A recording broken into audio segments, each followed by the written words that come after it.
2004 yılında üniversite için İstanbul'a geldim. Sinema TV bölümünde okurken bir yandan da reklam setlerinde çalışmaya başlamıştım. Birkaç yıl bu şekilde çalıştıktan sonra artık kendi işlerimi yapmaya başladım ve 2016'ya kadar bu şekilde devam etti. Yaklaşık 8-9 yıllık çalışma sürecinden sonra geriye dönüp baktığımda elimde böyle gururla gösterebileceğim pek bir şey olmadığını gördüm. Hani çalışıyorsunuz ama genelde iş bittikten sonra bir kere daha izlemiyorsunuz o çektiğiniz şeyi. Bu süreçte bir proje vardı kafamda. Daha doğrusu kendim için yapmak istediğim şeyler vardı. O hayat temposu içerisinde bunlar hep ikinci plana atılıyordu. Bir de galiba bu projelere girişmek için uygun şartların oluşmasını bekliyordum. Ama gördüm ki siz kafanızdaki bir projeye girişmekten sonra o beklediğiniz şartlar hiçbir zaman oluşmuyor. O yüzden kendi kendime dedim ki bir proje yapacağım ama bu sefer şartların olgunlaşmasını bekleyip de zaman kaybetmeyeceğim. O sırada aklıma gelen ilk fikir şuydu. Farklı minibüs yazılarını çekip bir video kolaj yapmayı, videonun altına da bir müzik koyup onu o şekilde paylaşmayı düşündüm. Kameramı aldım ve direkt dışarı çıktım. İşte bindiğim minibüslerdeki yazıları çekmeye başladım. Kadıköy'de minibüs durağına gidip durağa girip çıkan minibüslere baktım. Onları çekmeye başladım. Bindiğim minibüslerden bir tanesinin içinde bir yazı gördüm ve o yazıyı çekerken de minibüsün şoförüyle bir muhabbete başladık. Biraz daha konuşunca o şoförün beklediğimden çok farklı bir insan olduğunu gördüm. Yani o kafada oturmuş olan minibüs şoförü profilinin çok dışında bir insandı. Bu sefer onunla yaptığımız konuşmayı da kaydedip ses olarak videonun altına koymak geldi aklıma. Mesela Franz Kafka'dan dün okudum, kitabını okudum. Kitap doldur benim orada. Evet. Franz Kafka'nın Bir Kuş Kafes Aramaya çıkmış. Oturduk bunu düşündük yani bunun üzerine kafa kırdık yani. Özdemir Asaf'ı şundan dolayı çok yumuşak dokunuyor adama. Ondan dolayı okuyorum. Bu videoyu çektikten sonra dedim ki acaba başka ne tür insanlara neler çekebilirim? Bunu daha uzun bir proje olarak düşünmek istedim. Sonraki ilk boş günümde yine aldım kameramı. Bu sefer hiçbir plan yapmadan sokağa çıktım. İşte rastgele bir berbere girdim, bir terziye girdim ve belki ilk 10 videoyu bu şekilde ortaya çıkardım.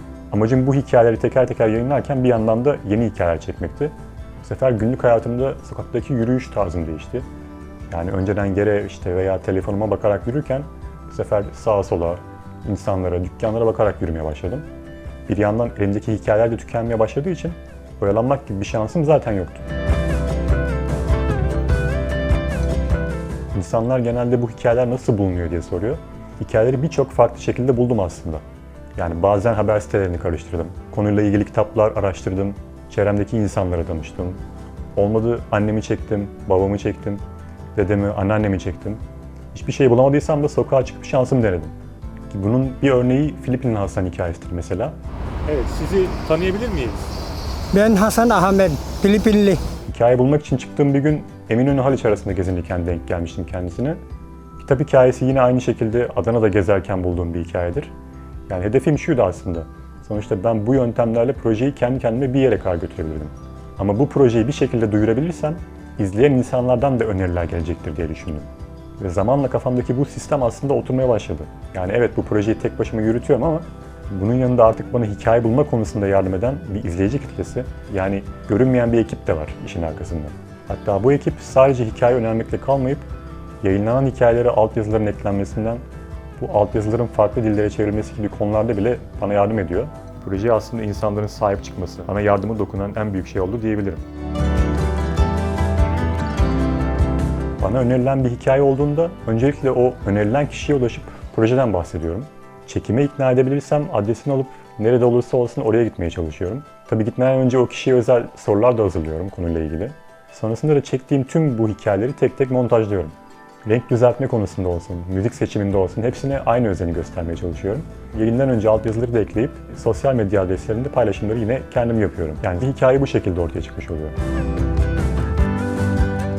Sonuçta ne oldu? Şimdi geriye dönüp baktığımda elimde 100 tane kısa insan hikayesi var. Yani yapmak istediğim bir şey yapmış olmak açısından bu benim için önemli. Bunun yanında da bu insanları tanımış olmak zaten benim için işin en güzel kısmı. Ayrıca bu hikayeler yan yana geldiğinde sanırım bir dönemin insan haritası gibi bir şeyle çıkmış oluyor ortaya. Yani bundan 20 yıl, 50 yıl sonra birileri bu hikayeleri izlerse günümüzle ilgili küçük ipuçlarına ulaşabilecektir diye düşünüyorum. Tüm bunların dışında da çok farklı çevrelerden çok farklı insanlarla tanışmış oldum ve bu insanları izleyicilerle bir şekilde tanıştırmış, buluşturmuş oldum. Bu vesileyle bu insanlar arasında küçük bir köprü kurulduysa ne mutlu bana.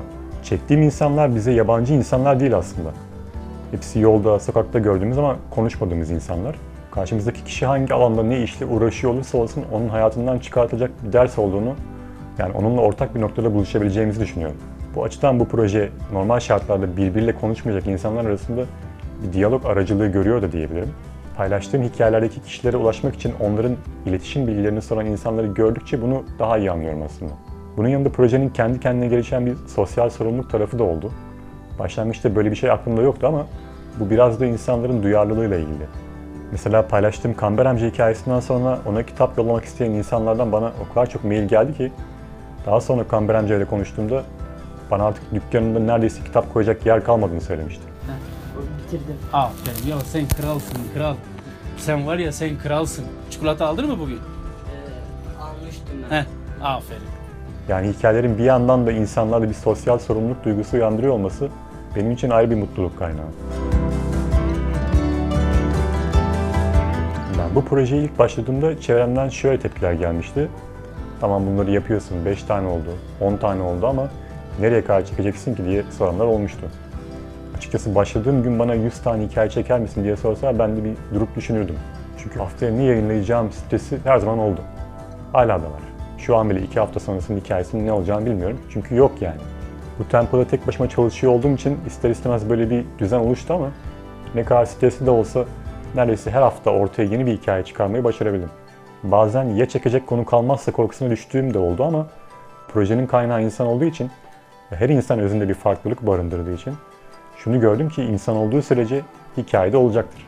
Ben bunları nereye kadar toplayabilirim onu ben de bilmiyorum.